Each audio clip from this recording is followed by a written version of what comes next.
2025 marks the 150th anniversary of the completion of the Walla Walla and Columbia River Railroad. The Fort Walla Walla Museum is celebrating by sharing the story of one significant feature outside of its building which ran on that very railway. Yes, Apple Valley News Now's Rylee Fitzgerald says the museum is working on giving the Blue Mountain locomotive an upgrade. In 1875, construction wrapped on the Walla Walla and Columbia River Railroad. It was the first point-to-point railroad established in Washington, running from Wallula, where goods would be taken in and out, to Walla Walla. 150 years later, there is one surviving locomotive used on that railroad, the Blue Mountain. She's also the oldest existing locomotive used in Washington state. The Blue Mountain took her last run in 1910. The Blue Mountain ran as the number 4 engine on the Walla Walla and Columbia River Railroad.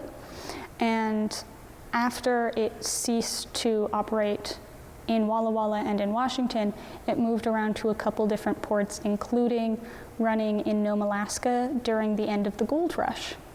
In Alaska, the Blue Mountain was stripped of her beauty and dumped into the ocean as part of a seawall. She was submerged in the 1940s until she was recovered and returned back to Washington in pieces. The Blue Mountain was brought to Seattle by ship and then to Pasco by truck. Finally, she's resting at the Fort Walla Walla Museum, undergoing plenty of R&R, rest and restoration by volunteers and museum staff. Right now, the Blue Mountain locomotive is under a tarp to protect it from the colder weather of the winter months. But the Fort Walla Walla Museum is working on a project that should change that.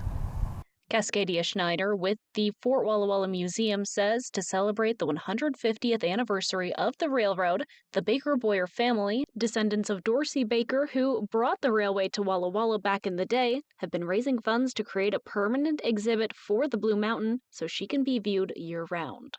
Putting up a roof and putting up better signage and creating a platform so people can walk beside the locomotive is one of the most important parts of this project and really what we want to see happen in these upcoming years. Today, the locomotive stands alone in the front of the Fort Walla Walla Museum. Yeah, she's well taken care of here, and I hope she doesn't feel too lonely.